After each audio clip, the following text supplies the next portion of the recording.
আজকে আমি বানাবো আলু আর ঝিঙে দিয়ে একটা সবজি। তো এটাকে আমি বানাবো সর্ষে দিয়ে। যাদের ঘরে পোস্ত থাকে না তারা কিন্তু সর্ষে দিয়ে এই রেসিপিটা করতে পারো তোমরা।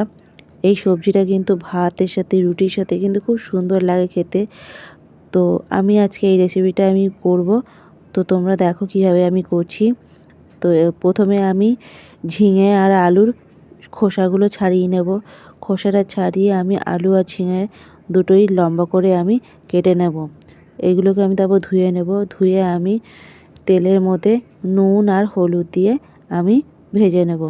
যতক্ষণে ঝিঙে আর আলু ভাজা হচ্ছে ততক্ষণে আমি এখানে নিয়ে নেব সর্ষে, রসুন আর কাঁচা লঙ্কা। তো সর্ষে, রসুন, কাঁচা লঙ্কা এটাকে আমি বেটে নেব। বেটে আমি সাইড করে নেব। এখানে আমার ঝিঙে আর আলু যে আছে সেটা ভাজা হয়ে গেছে, সেটাকে আমি তুলে নেব।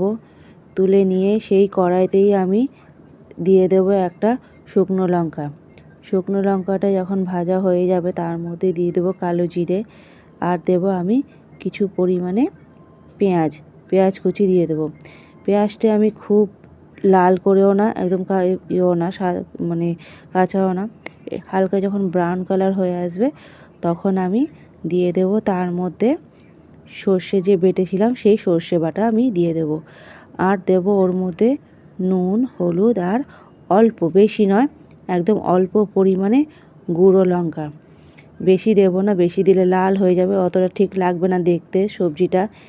এটা একটু সবুজ সবুজ টাইপের হলে বেশ খেতে ভালো লাগে আর দেখতেও বেশ ভালো লাগে। তাই আমি এখানে অল্প পরিমাণেই দিয়েছি গুঁড়ো লঙ্কাটা, যাতে লাল একদম না হয়। তো সেটাকে আমি একটু ভেজে নেব। ভেজে নিয়ে তার মধ্যে দিয়ে দেব আলু আর ঝিঙেটাকে।